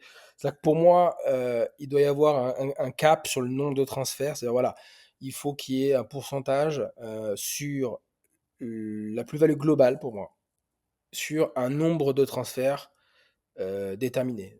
3 transferts, 4 transferts, ou, tu vois, pour qu'il n'y ait pas une D'accord. sorte de, de, de, de, de, euh, de volonté de survendre quand c'est pas nécessaire. Euh, et puis surtout, après, il y a des trucs qui sont néfastes. Par exemple, quid des prêts? Un prêt Oui. peut être positif pour ton club, mais c'est pas une plus-value parce que tu payes, tu rembourses le salaire. Enfin, il y a des prêts payants aussi, tu vois. Mais alors que parfois c'est très positif. Donc pour moi, voilà. Pour moi, d'avoir un garde-fou là-dessus, mais pour moi, oui. pour moi, ça doit être une variable qui doit exister dans la grande majorité des cas. Alors le classement. Le classement, pour moi, il faut trouver un équilibre parce que, pareil, il peut y avoir, si tu prends le classement stricto sensu, il peut y avoir un côté pente glissante aussi de la même manière. Mais par contre, là où tu peux faire des choses, c'est sur des progressions, c'est sur des recommandations, c'est sur le beau jeu, c'est sur, tu vois, c'est des trucs où tu dois réfléchir à comment faire. Par exemple, je réfléchis à un truc en même temps que toi, d'accord? Mm. Euh, Tu sais que la FFF donne un classement des centres de formation chaque année, ok? Dans ce classement, il y a un critère qui est le taux de professionnalisation des joueurs de ton centre de formation. Pour moi, ça doit être un bonus. Ou alors le nombre de matchs joués en équipe première de tes joueurs du centre de formation. Pour moi, ça, pour tes recruteurs, il doit y avoir un pourcentage pour tes recruteurs du centre de formation beaucoup plus grand que pour l'équipe première. Et voilà, ça pour moi, ça c'est un truc qui peut exister, tu vois. Ça, c'est un truc qui peut exister. Donc c'est pour ça que je te parlais dans le classement, plus pour moi des classements sous-jacents que le classement en lui-même, qui est pour moi une D'accord. pente glissante. Je disais aussi la production du taux de rapport, le nombre de rapports que produit, ça doit y avoir un bonus à partir d'un certain seuil. C'est ce que j'explique dans le bouquin. Pour moi, on doit récompenser la productivité, mais la productivité qui est positive, pas le rapport qui est pour le rapport. On doit aussi pousser les informations inside. Par exemple, c'est ce que je disais tout à l'heure, avoir le renseignement de l'ancien éducateur, de l'agent, d'un coéquipier, d'un ancien coéquipier. Si le recruteur doit mettre ça dans ses rapports, pour moi, c'est pas qu'il doit avoir un bonus à ce moment-là, mais on doit compter le nombre de rapports qui ont ces informations-là, parce que Mm. il est pertinent de récupérer ces informations seulement si on avance à partir d'un certain stade. Donc je pense que, tu vois, pour tous les joueurs, on va dire shortlistés, tu peux avoir dans le process, tu peux avoir dans le process un bonus, etc. Alors, toutes ces réflexions de pourcentage, etc., elles existent. Pourquoi? Parce qu'elles existent, parce qu'aujourd'hui, le recruteur est vu comme une charge.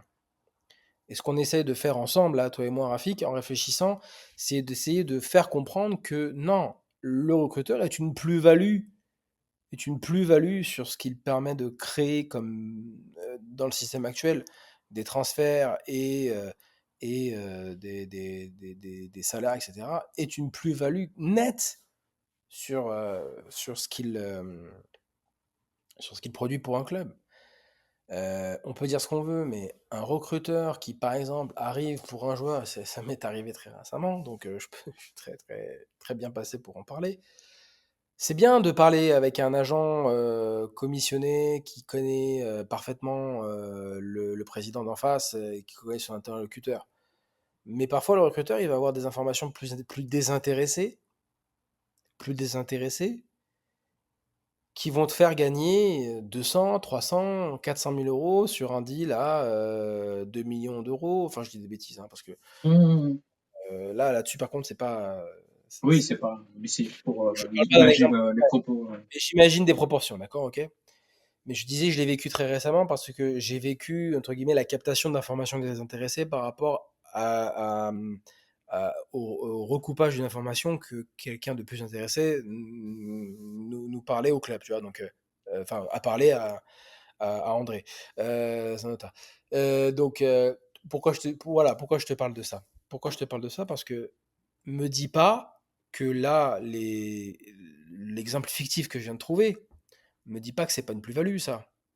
Me dis pas que ce qu'il vient de faire gagner comme argent, ce recruteur, grâce à l'information qu'il a collectée, c'est pas une plus-value.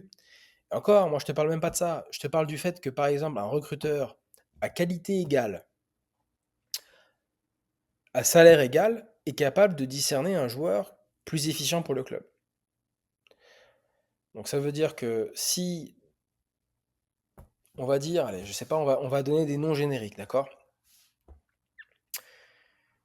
Si demain tu dois recruter, je veux Edin Dzeko. Voilà, je sais pas pourquoi j'ai ce nom en tête, d'accord. Je veux Edin Dzeko. Edin Dzeko aujourd'hui, voilà, il est tranquille au frais, tu vois ce que je veux dire.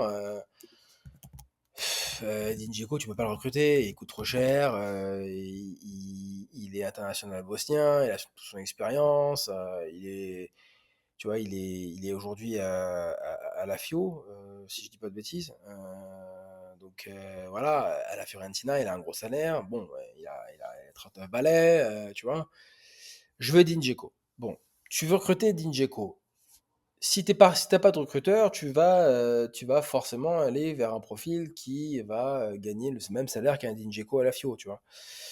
Euh, Bah, le recruteur, lui, va te dire, bah écoutez, je connais un Edin Dzeko qui, enfin, je vais chercher un Edin Dzeko, il va trouver un Edin Dzeko et tu vas lui dire, bah écoute, il y a ça, ça, ça que vous pouvez avec le coach travailler, il va devenir potentiellement un profil à la Edin Dzeko. Ou alors le recruteur, il va dire, oui, mais c'est pas d'un Edin Dzeko qu'on a besoin, c'est plus d'un profil à la Giroud, c'est-à-dire on n'a pas besoin d'arriver à ce profil de complétude technique à la Dzeko, on a besoin au moins d'un Anchorman qui a des excellents fondamentaux offensifs, et puis ça ira très bien avec ça, avec la combinaison, etc. Et ben, il développera plus tard. Ça, c'est un gain clair, sauf que les clubs, ils vont pas le voir. C'est un gain clair, le fait de d'élaguer Mm. les qualités qui sont superflues pour ton besoin à toi, et donc du coup d'arriver à un joueur qui va être sur le marché moins cher, moins de salaire, c'est un gain que tu vois pas parce que, ah ok, bah merci, tiens, ouais, ok, on prend ce joueur. Ah, on l'a payé 2 millions pour 200 000 euros par mois, c'est trop cher. Enfin, là, je dirais, mais non, mais t'as pas compris. Si tu n'avais pas fait appel à moi, tu aurais écouté l'agent un tel qui t'aurait fait payer 10 millions pour 1 million par mois. Je dis des chiffres génériques, hein, bien sûr, d'accord. Euh, t'aurais pas réussi à faire ce coup-là. Alors oui, parfois, l'agent va, va t'offrir des jolis coups, bien évidemment. Mais c'est parce que c'est contextuel et c'est parce que ce sont des exceptions qui confirment les règles au final. Mm. Fabinho à Rio Ave, Bernardo Silva à Monaco, s'il n'y a pas Jorge Mendes, il n'y a pas de dossier, pour moi, hein. C'est ma lecture des choses. D'accord. Parce qu'au final, Jorge Mendes t'amène une légitimité qui fait que sur le papier, tu vas plus loin que le dossier. Pour moi, c'est ma lecture des choses, d'accord. Euh, Oui, c'est vrai, mais encore une fois, Jorge Campos a fait un travail de recruteur quand même. Il a fait des rapports, il a vu le joueur, même si le joueur était en difficulté à un moment donné à Benfica pour passer le cap de l'équipe première. Bah, il a fait un travail de recruteur. Il a vu si le joueur avait ce potentiel pour pouvoir arriver à Monaco. Donc oui, il y a une étincelle qui a été créée par Jorge Mendes, mais il y a quand même un travail de recruteur qui a été fait par Campos. Donc c'est pour ça qu'à chaque fois, le problème c'est qu'on arrive à ce constat-là, c'est que quand tu arrives au joueur que tu payes, tu te dis pas quel joueur j'aurais payé si j'avais pas fait ce joueur-là. Il est là le problème. Et c'est pour ça que les clubs voient les recruteurs comme des charges et Mm. pas comme des potentiels plus-values. Et c'est ça, moi, qui m'énerve. C'est ça qui m'énerve, c'est que cette sensibilisation-là, elle est dure à faire comprendre. Elle est dure à faire comprendre ah bah, parce que sur le papier, parce que de prime abord, mais non, tu prêches pour ta paroisse. Mais non, je prêche pas pour ma paroisse. Vous vous rendez pas compte du potentiel sur lequel vous vous asseyez. Et surtout, c'est même pas ça. C'est qu'au final, comme on se rend pas compte de ce que le recruteur peut faire gagner, et ben en France, surtout en France, on sous-emploie les recruteurs. On leur fait faire des rapports par rapport. Tiens, on envoie un lien transfer market au recruteur. Tiens, analyse-moi ce joueur. Mais non, c'est pas ça le métier. C'est pas ça le métier. C'est pas que ça en tous les cas. Tu vois ce que je veux dire? C'est pas que ça. Le métier, c'est essayer par rapport à toutes les informations techniques et financières que tu me donnes, essayer de faire une synthèse concrète à chaque fois, et surtout essayer de choper des informations au compte-gouttes sur tous les joueurs qui sont possibles. Essayer de comprendre c'est quoi le marché, etc. Moi, c'est pour ça que je suis frustré, en fait, quand je vois ces grilles salariales et qu'on essaie de trouver un petit peu des pansements avec ces variables, parce que au final, les recruteurs ne sont pas des charges. Les recruteurs sont des créateurs de valeur. Et c'est Non, ça qui me fait chier. Voilà. ouais, c'est sûr. Mais du coup, je pense que c'est pour ça que tu as essayé de donner des outils à toutes celles et ceux qui veulent se lancer dans cette fonction et d'autres fonctions Exactement, du monde du football exactement. avec ton organisme de formation. Ouais, jolie Est-ce que tu peux transition. nous, est-ce que tu peux nous en tousser quelques mots et nous présenter un peu quels sont les domaines qui sont, on va dire, les formations que tu dispenses, les différentes disciplines, et voilà. Oui, alors, même si aujourd'hui, voilà, formation football vit beaucoup plus tout seul. Aujourd'hui, Mmh, je me suis détaché un petit peu, on va dire, de l'exécutif et de formation football. Voilà, c'est moi qui ai écrit le programme, c'est sûr. C'est pour ça qu'il y a toujours écrit directeur pédagogique Enzo Giovanni. Mais je m'en suis un petit peu détaché. Malgré tout, voilà, ce que je voulais faire surtout, c'était donner des clés pour comprendre justement c'est les enjeux dont on a parlé, c'est de comprendre quels sont les facteurs de performance, qu'est-ce qui permet donc d'activer l'étincelle du talent, qu'est-ce qui a marché, qu'est-ce qui ne marche pas, au final c'est pas forcément que le talent, quelles sont les motivations intrinsèques et extrinsèques des footballeurs d'aujourd'hui, des footballeurs d'avant. En gros, c'est toutes ces clés-là. Moi, je vais te dire, j'ai reçu beaucoup, beaucoup de retours qui m'ont expliqué. Alors, forcément, oui, il y a aussi le côté technique. Hein, j'ai parlé des facteurs de performance, le technique, le physique, le tactique, le cognitif, le mental. Oui, il y a aussi tout ce qui est donc biais cognitif. Je vais pas rentrer dans tous les thèmes de la formation, mais en gros, il y a énormément de choses qui sont, on va dire, pas visibles à l'œil nu tout de suite quand tu rentres pas dans le métier. Et moi, le plus grand compliment qu'on m'a fait, et c'est pas un compliment exceptionnel, c'est un compliment qui arrive très très souvent. La majorité des gens qui viennent vers moi et qui me disent, je ne vois plus un match de football de la même manière. Aujourd'hui, voilà, euh, je me rends compte des muscles qu'il faut solliciter quand je fais un contrôle de balle. Je me rends compte du nombre d'informations qu'il faut prendre quand il y a un contrôle de balle. Euh, je me rends compte à quel point ce joueur que je voyais très fort auparavant, je me rends compte à quel point il peut pas forcément être adapté pour tel championnat et plutôt pour un autre. Euh, je me rends compte, tu vois, c'est tous ces commentaires-là que moi, en fait, bah, je me dis, bah, mission accomplie, en fait. mmh, Mission accomplie, parce que c'est ces choses-là qui différencie le recruteur du fan très pointu du foot de football. Et c'est aussi ça en fait un peu qui m'énerve parce que euh, j'ai dit que effectivement on voit le recruteur comme une charge, mais il y a aussi ça aussi qu'on dit pas, c'est qu'on voit le recruteur comme un fan de football pointu qui est dans le club, ou alors un ancien footballeur pointu qui est dans le club. Bah non, si c'était que ça serait très facile quoi. Alors oui, un fan de football pointu peut devenir recruteur, j'en suis la preuve. mmh, Euh, mais c'est par un spectre de travail extrêmement rigoureux et extrêmement précis et extrêmement propre au monde du football, où j'ai payé de mes compétences. Parce que, attention, hein, quand j'ai commencé. Alors, moi, j'ai commencé par l'agence. Donc, forcément, on va dire, l'indexation au résultat est très différée et très différente. Donc, j'ai pu apprendre, entre guillemets, de manière beaucoup plus tranquille là-dessus. C'est vrai. Mais quand tu commences dans un club, tu te prends des vagues dans la tronche très rapidement, hein, entre les résultats, entre la pression mentale. mmh. Donc ça, là-dessus, forcément, ça n'aide pas. Mais quand je suis arrivé au Red Star,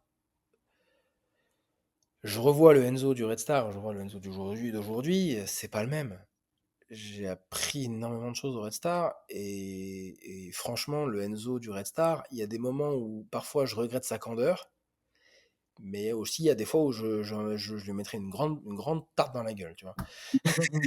Parce que franchement, oui, il y a des choses que j'étais vraiment arrivé avec des certitudes très fortes, etc. Tu vois, il y a un truc par exemple qui m'a fait très très plaisir.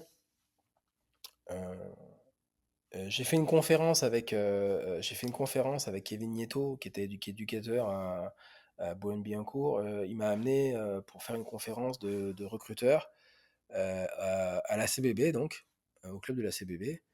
Et parmi les personnes qui étaient donc présentes dans la salle, il y avait Fawzi Hamzal, qui aujourd'hui est à Nantes, je crois, qui était à l'époque au Red Star, qui est quelqu'un que j'ai toujours considéré, qui est pour moi un excellent entraîneur des gardiens, qui est pour moi un entraîneur des gardiens à l'ancienne, mais dans le bon sens du terme. Ça veut dire culture de l'effort, inlassable, bosseur comme pas possible, un volume de séances, une créativité dans les séances très très grande. Et moi, j'ai toujours eu une très grande admiration, dans le bon sens du terme, pour Fauzi. Mais forcément, comme je le disais, au Restart, il y a des choses qui se sont passées, donc on était resté pas en froid, parce que c'est pas vrai, mais bon, distant, distant, tu vois. Et donc j'ai parlé avec le vécu de ma carrière avec Fauzi après cette conférence.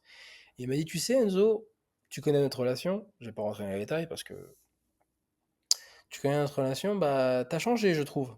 Je veux dire, ton discours, bah je le sens beaucoup plus que par rapport au moment où tu étais au Red Star. Je dis oui, ben Fauzi, ça me fait très plaisir ce que tu me dis, mais et je lui ai dit ce que je t'ai dit maintenant. Je lui ai dit, tu sais, le Enzo du Red Star, il a beaucoup évolué. Il Et a beaucoup heureusement même, changé. ouais. Heureusement, il a beaucoup changé. Il y a des choses que j'ai fait, que j'ai appris grâce à toi, enfin grâce au retour qu'on a eu, grâce à l'échange qu'on a eu. Tu fais partie des choses qui font que j'ai évolué. Donc c'est ça aussi, le fait de se dire que les codes du football, c'est très spécial, hein. Les codes du football, c'est extrêmement testostéroné, c'est extrêmement violent, parce qu'il y a aussi des pressions énormes, il y a des émotions qui sont énormes. Il y a pas longtemps, j'ai vu une interview qui m'a fait rire, euh, et je trouve que c'est très vrai, parce que c'est très révélateur des émotions qu'un homme, et qu'une femme aussi, hein, d'ailleurs, hein, peuvent vivre à ce moment-là. Est-ce que vous avez déjà vu un homme, après un accouchement, faire un backflip comme pour célébrer un but ou être comme ça quand il célèbre un but, quand tu es un supporter? Non, parce que forcément, il y a un déchaînement de passion qui est propre au football, qui est propre au sport, tout simplement. Mm. Et donc forcément, c'est ce que je disais, c'est une entreprise émotionnelle, donc ça crée, quand ça se passe pas bien ou quand tu dois travailler, des tensions, un spectre de tension qui est énorme. Et donc, c'est pourquoi je te raconte tout ça. C'est parce que c'est pour te rendre compte que ça sert à ça aussi, formation football, c'est comprendre un petit peu le contexte. Parce que quand tu es devant ta télé ou tu regardes le Canal Football Club où tout est lisse, tout est propre, ou l'after-foot, tu vois, moi je passe à l'after-foot, etc. Encore une fois, je sais que dans le bouquin, Florent Gautreau me l'a reproché d'ailleurs. Il dit, ah, tu nous vises un peu dans le truc bouquin. Je dis, mais non, c'est pas que je vous vise, je vous vise pas du tout. C'est juste que votre place, je la respecte énormément, bien évidemment, parce que moi je viens vous voir et je vous adore, mais votre place, elle fait que dans le monde du football, elle n'est pas transposable. Quand on est dans c'est-à-dire que c'est ça un petit peu c'est pour ça que je sais pas que je critique l'after-foot, hein, pas du tout, au contraire. Je trouve que l'after-foot a sa place dans le milieu du football. Mais ce que je dis, c'est que c'est pas parce qu'on est pointu dans l'after-foot ou qu'on a un avis qui est nécessaire et tranché dans l'after-foot que ce même avis va être transposable dans le monde du football.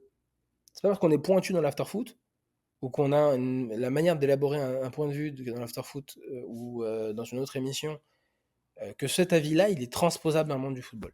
C'est ça que j'essaie de dire en fait, et c'est pour ça que j'ai créé la formation.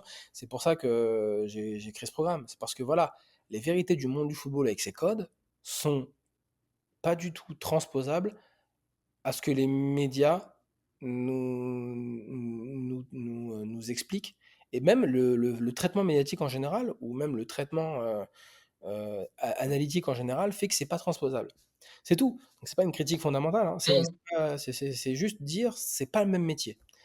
Et c'est pour ça que voilà, voilà un petit peu tous les pans de pourquoi la formation a existé et existe encore maintenant, va exister, va y avoir un portage américain là-dessus. Donc, euh, donc voilà pourquoi Formation Football a existé. Bien. En tout cas, merci beaucoup Enzo pour ce très bon bouquin.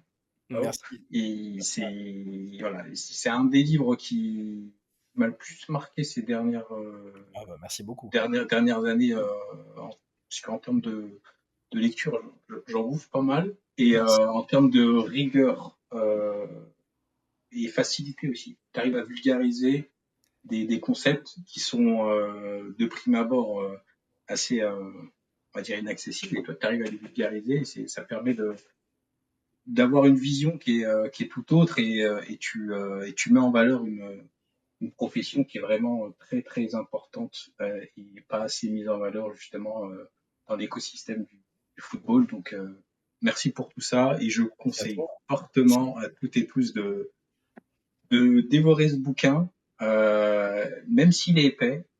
On faut pas se C'est laisser c'est repousser par l'épaisseur. c'est gros. Voilà, mais non, blague à part, ça se lit très très vite et très très bien. Donc Merci beaucoup. encore une fois, félicitations pour le travail accompli. Et voilà, et donc on va bientôt arriver à la conclusion de l'épisode. J'ai quelques questions rituelles. Ouais. Euh, Quels sont pour toi, on va dire, trois livres, pardon, que tu recommanderais aux personnes qui vont écouter ce numéro? Waouh. 3 livres. Waouh. Je parle de beaucoup de livres d'ailleurs dans ce truc-là. Soccernomics, D'accord. obligé. Franchement, Soccernomics, même s'il a pris un peu de l'âge aujourd'hui, à cause des XG et tout, etc. Mais Soccernomics vous fait un bon nettoyage de cerveau dans la façon d'appréhender les choses dans le football. Euh, alors, je sais que c'est pas un livre,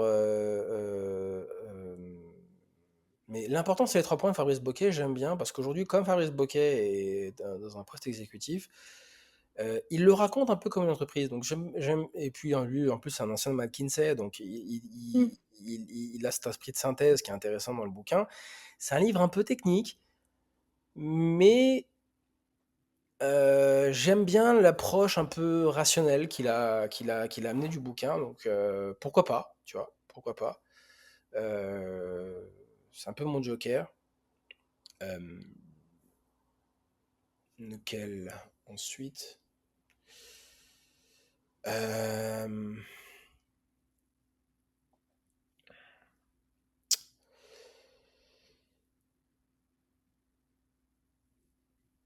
Il y a le livre Comment regarder un match de foot, que Mm. j'aime bien, des cahiers du football. J'aime bien parce que, pareil,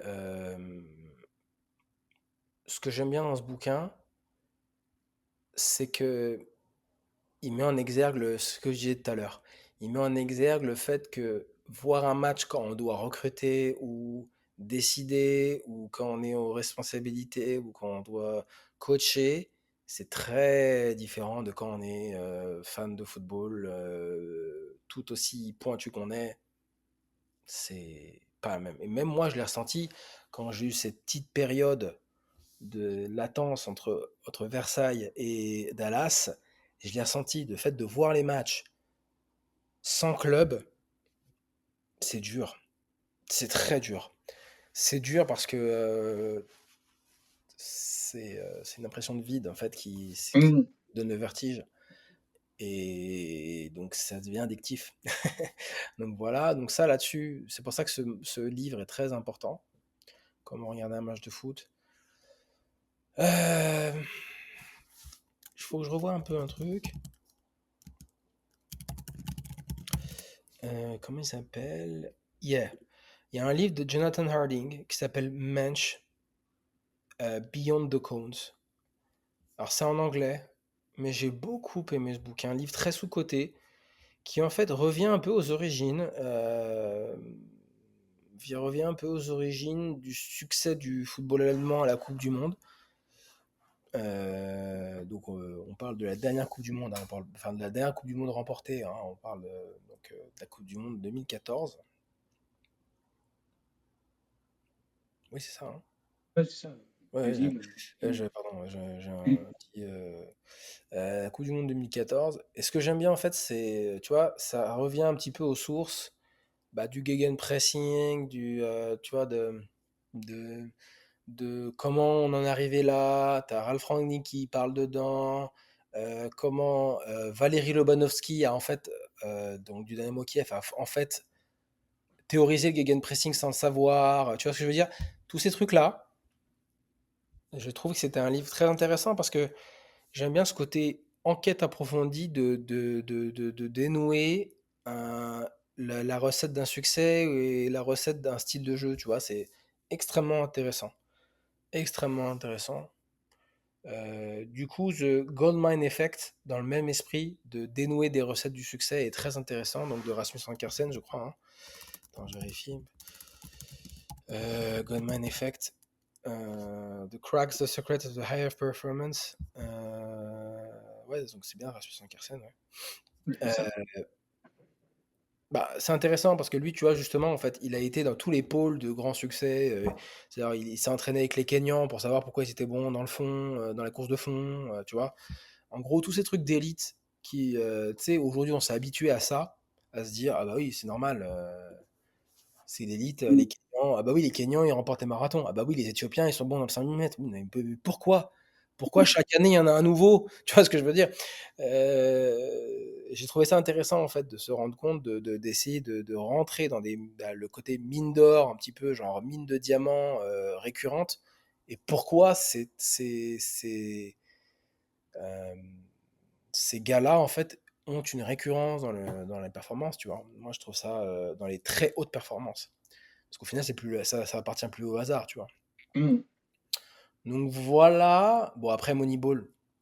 Ouais. euh, Moneyball, alors qui n'est pas encore traduit, j'en ai parlé avec mon éditeur, j'aimerais bien le traduire. D'accord. Et en fait, je voudrais bien le traduire et en faire une version annotée. Ça veut dire en faire une version avec après chaque chapitre ce que dans le football ça occasionnerait. Tu vois. D'accord. Ouais, sympa l'angle. J'aimerais bien le faire. J'en ai parlé avec mon éditeur, ils m'ont dit oui, pourquoi pas, non, non, non, tu vois, donc Mm. un peu entre deux, tu vois. Mais ce bouquin, dans son côté radical et violent, parce que à la base, c'est un documentaire. À la base, c'est Mm. écrit comme un documentaire. Et en fait, il a la chance de tomber sur une saison. Michael Lewis, qui écrit le bouquin, a la chance de tomber sur une saison de dingo, de dingo complet, en fait, où en fait, il remplace une équipe. Il doit remplacer une équipe qui a fait déjà une saison exceptionnelle, où tous les meilleurs joueurs sont partis. Imagine, tu sais, Montpellier la saison d'après, tu vois. Tu sais, Montpellier, quand Ouais. ils font leur titre en Ligue 1, t'as Giroud qui part, t'as Belanda qui part, et tout. Et imagine ce Montpellier-là, d'accord. Imagine ce Montpellier-là qui fait la saison que Reims a fait avec Will Steele, là, tu sais. Tu vois, ça veut dire la saison où, en gros, genre, tu commences très mauvais, ça se passe pas bien.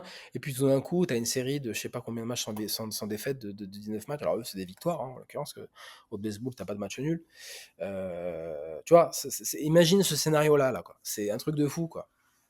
C'est un truc de fou. Et, euh, et en fait, il tombe sur cette équipe-là. Et c'est là que tu te rends compte bah, de la violence du monde du sport, qui est un monde extrêmement testostéroné, tu vois. Donc, et les idées géniales de Billy Bean qu'il a adoptées, parce que c'est pas les siennes, hein, qu'il a adoptées Mm. dans sa paramétrie, et comment il tient, il a un caractère, parce que vous vous rendez pas compte du caractère de cochon qu'a Billy Bean en fait dans le livre, on le lit, on le comprend en fait, mais c'est son parapluie en fait, c'est son paratonnerre, c'est sa protection, c'est son armure face à la violence qu'il affronte en fait. C'est extrêmement intéressant. Pour moi, Moneyball là-dessus, alors on le voit bien dans le film, mais franchement, lisez le bouquin parce qu'il y a plein de paraboles pour comprendre un petit peu tout ça. que forcément le film ne peut que éluder. Donc voilà un petit peu tous les bouquins que je conseillerais là-dessus. Et encore, il y en a plein, hein, parce que j'en ai lu beaucoup. Je suis très friand de bouquins, moi. Tu vois, et de plein de thèmes différents, hein. Tu vois, par exemple, là, j'ai des livres sur la finance, sur l'économie, parce que tu vois, moi, ce que j'aime, c'est dans mon métier, c'est identifier les gagnants. Enfin, D'accord. identifier les joueurs qui conviennent. Donc, au final, des personnes qui choisissent les bonnes actions, tu vois, c'est le même principe. Tiens, Ouais, le tu vois. process est le même, bah, c'est Ouais, c'est juste le même. le C'est juste tu vois, l'acquisition qui est pas la même, en fait. voilà, exactement, tu vois. Donc c'est ça, c'est des trucs OK. comme ça, tu vois. Donc moi, j'aime beaucoup m'enrichir de ça. Donc qu'est-ce qui fait les gagnants, mais pas dans le sens gagnant, pas dans le sens péjoratif du terme. Qu'est-ce qui fait que ça fonctionne? Qu'est-ce qui fait qu'on arrive à rencontrer la chance, à provoquer la chance du succès? Euh, Moi, j'aime bien ça, tu vois. Voilà. Parfait. Et du coup, maintenant, la dernière question. Quelle personne tu souhaiterais, pardon, entendre dans ce podcast?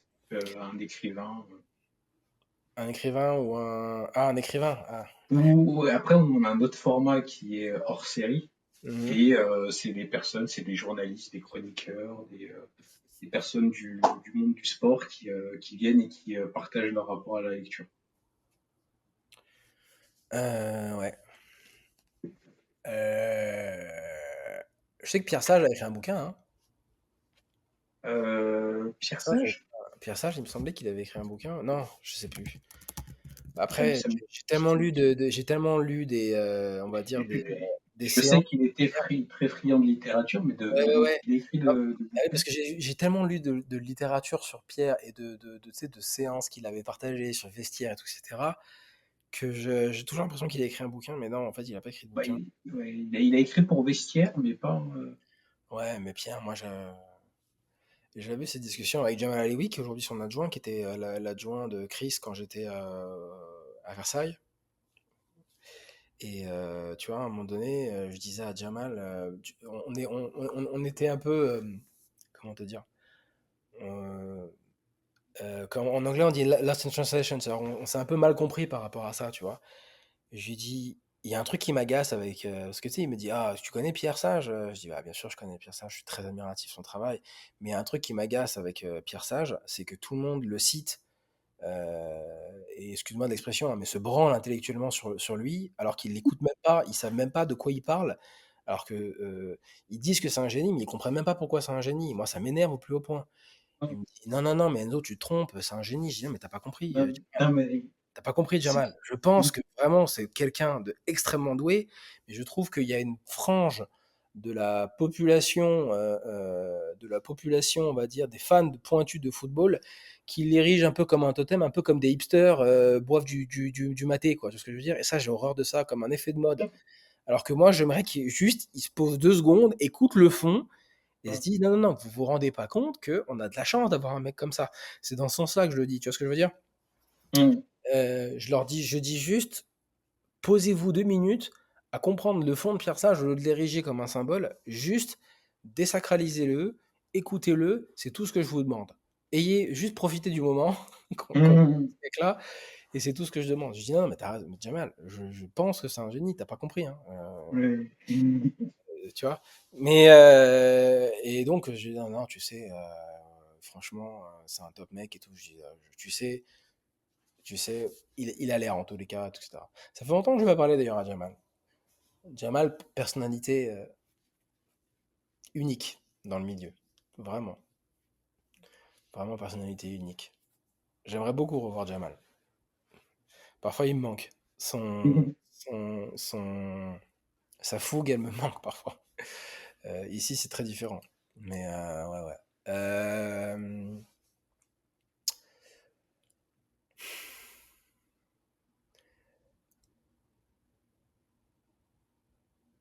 En écrivain, je dirais